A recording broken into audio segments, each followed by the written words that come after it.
नमस्कार दोस्तों, आज हम कक्षा 9वीं की गणित का पाठ 2 पढ़ने वाले हैं, जिसका नाम है बहुपद। हमने पाठ बहुपद को 5 भाग में बांटा है। आज हम बहुपद का भाग 1 पढ़ने वाले हैं। आज के इस वीडियो में हम पढ़ेंगे बहुपद का परिचय, बहुपद का वर्गीकरण और बहुपद के घात। तो चलिए आगे बढ़ते हैं और शुरू करते हैं हम हमारा आज का भाग। सबसे पहले हम यह जानेंगे कि बहुपद क्या होते हैं। ऐसे बीजीय व्यंजक जिनमें चर का घातांक एक पूर्ण संख्या हो उसे बहुपद कहते हैं। मान लीजिए हमने एक उदाहरण लिया है 4 गुणे x की घात 2 जमा 7x। यहाँ पर आपको 4 गुणे x की घात 2 की घातांक मिलेगी 2 और 7x जिसकी आपको कोई भी घातांक नहीं दिख रही होगी उसकी घातांक होगी 1 और ये दोनों ही संख्या एक पूर्ण संख्या है, इसलिए यह बीजीय व्यंजक एक बहुपद है। चलिए कुछ और उदाहरण से समझते हैं। 5 गुणे x की घात 3 घटा x की घात 2 जमा 8x। यहाँ पर 5 गुणे x की घात 3 की घातांक है 3, x की घात 2 की घातांक है 2 और 8x की घातांक है 1 और ये तीनों ही संख्या एक पूर्ण संख्या है, यानी कि यह बीजीय व्यंजक भी एक बहुपद है।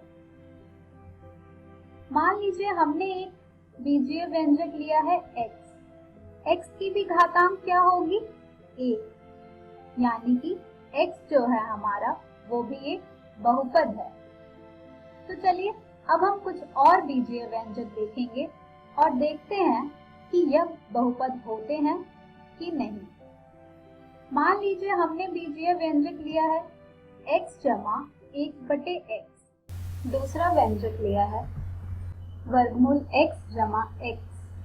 तीसरा व्यंजक लिया है y का घनमूल जमा y का वर्ग।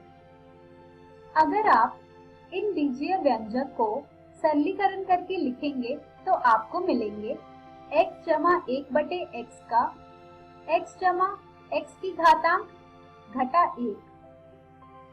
वर्गमूल x जमा x को जब आप सरलीकरण करके लिखेंगे तो आपको मिलेगा x की घात 1/2 जमा x। जब आप y की घनमूल जमा y का वर्ग को सरलीकरण करके लिखेंगे तो आपको मिलेगा y की घात 1/3 जमा y की घात 2।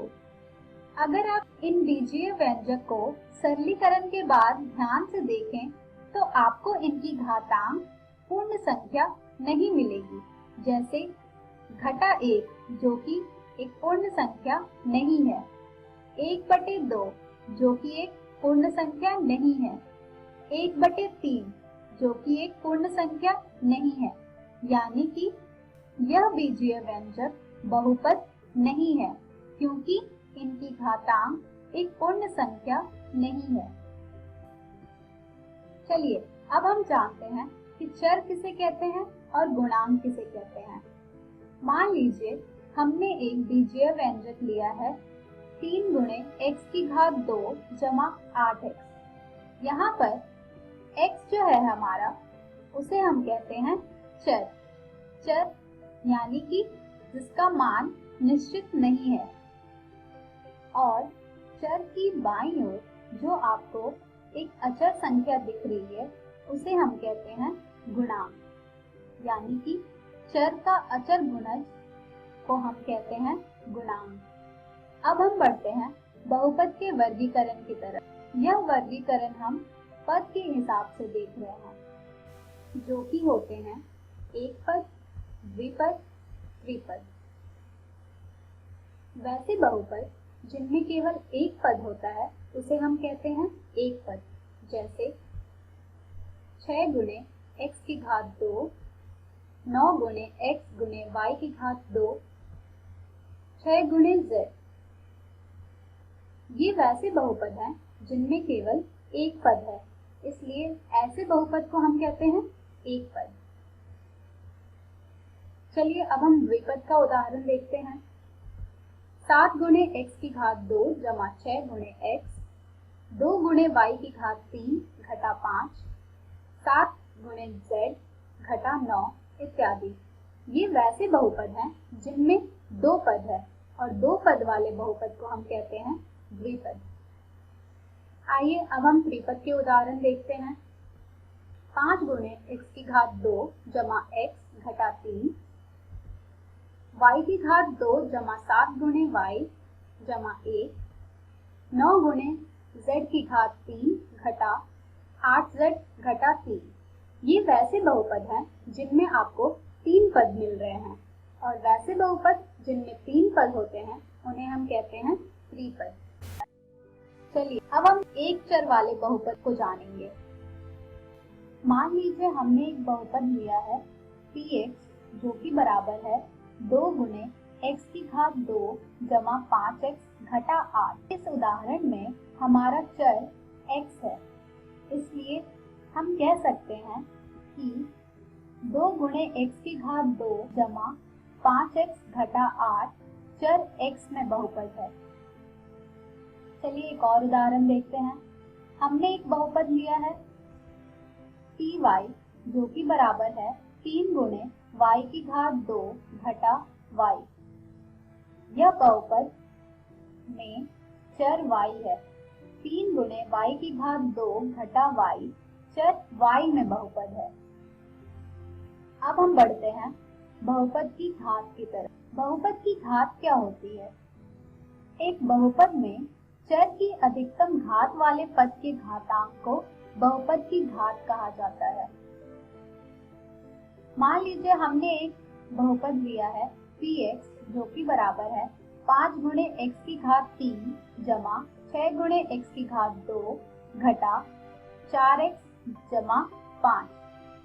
हमें इस बहुपद की घात पता करनी है। हमें इस बहुपद की घात बतानी है, यानी कि अधिकतम घात वाले पद के घातांक को बताना है। यहाँ पर हमारे पद की घातांक है 3, 2, 1, जिनमें से सबसे अधिक घात वाला पद का घातांक है 3, यानी हमारे इस बहुपद की घात होगी 3।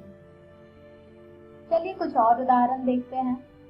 मान लीजिए हमने एक बहुपद लिया px जो कि बराबर है 2 गुणे x की घात 2 घटा 4x जमा 3/2। यहाँ पर अगर आप हमारे पदों के घातांक देखें तो आपको मिलेगा 2, 1, जिनमें सबसे अधिकतम घात वाला पद है हमारा 2 गुणे x की घात 2 और इस पद में x की घात है 2, यानी कि हमारे बहुपद px की घात हो जाएगी 2। चलिए एक और उदाहरण देखते हैं।